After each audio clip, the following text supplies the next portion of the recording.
Ya. Jadi biasanya yang paling disayangi itu adalah si Goan-Goan sama si Apudan. Ini dia panggis bungsu. Jadi dari sudut urutan kelahiran sebenarnya tidak ada kemungkinan Yusuf menjadi pemimpin. Ya. Tapi Tuhan telah memberikan visi tentang masa depan.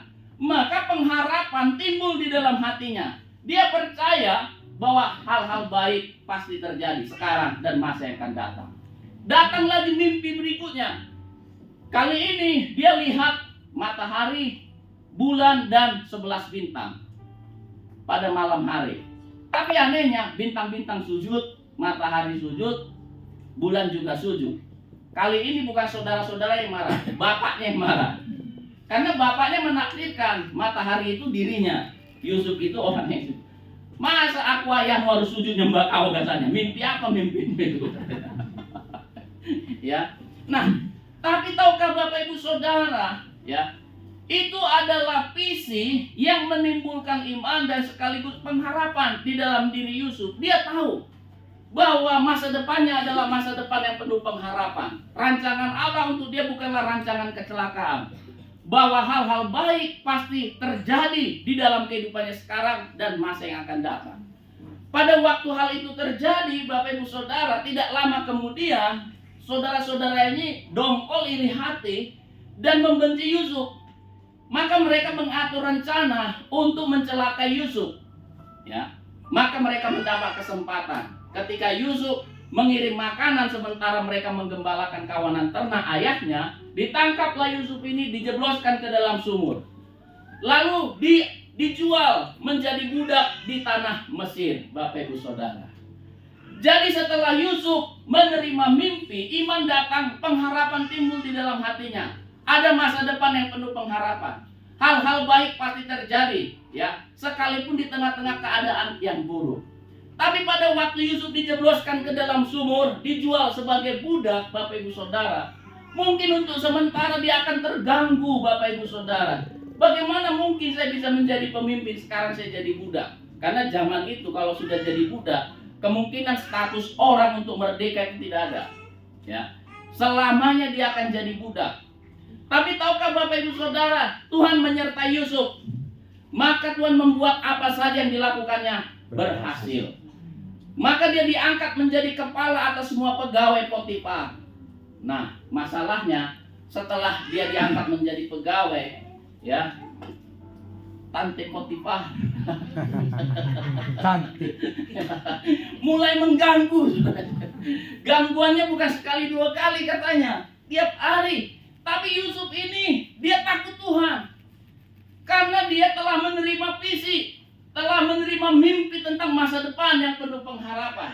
Dia pasti akan menjadi pemimpin. Dia takut Tuhan, maka dia ketika digoda dari hari lepas hari, Yusuf tidak jatuh ke dalam dosa. Karena itu Yusuf kemudian difitnah, ya, difitnah, dimasukkan ke dalam penjara.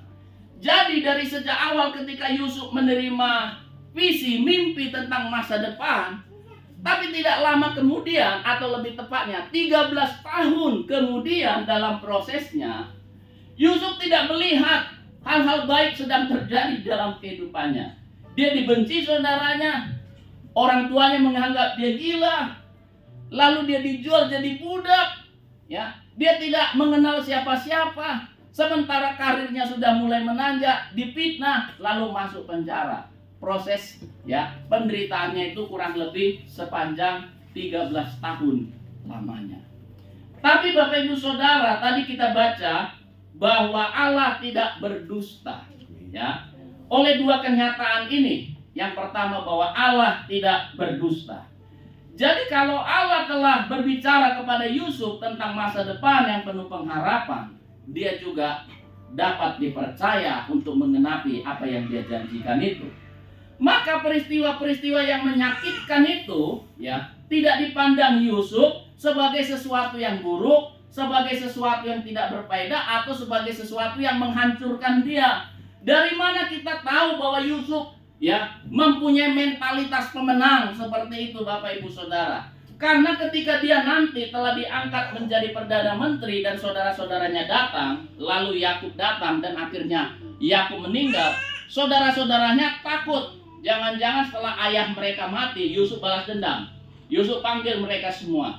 Dan Yusuf berkata di dalam Kejadian 50, kamu memang mereka-rekakan yang jahat terhadap aku, tapi Allah memakainya atau mereka-rekakan yang baik melaluinya. Ya, jadi Yusuf melihat semua pengalaman-pengalaman yang menyakitkan yang dialami selama 13 tahun tidak dilihat dari aspek yang negatif atau buruk atau yang tidak berfaedah atau yang menghancurkan. Yusuf memandangnya ya dari sisi iman dan juga pengharapan. Karena itu dia berkata, memang kamu mereka-rekakan yang jahat terhadap aku, tetapi Allah telah mereka-rekakannya untuk kebaikan. Amin. Amin. Jadi 13 tahun Bapak Ibu Saudara, perjalanan Yusuf itu orang Sunda bilang poek. Gelap. Dia lihat ke sisi kiri kanan, tidak ada pengalaman-pengalaman yang menyenangkan. Semuanya adalah penderitaan, semuanya adalah kesakitan. Ya. Semua seolah-olah pengalaman-pengalaman yang menghancurkan Bapak Ibu Saudara. Tapi kalau kita lihat pada akhirnya, Yusuf melihat 13 tahun pengalaman buruknya itu, ya, sebagai cara Tuhan untuk mereka-rekakan yang baik.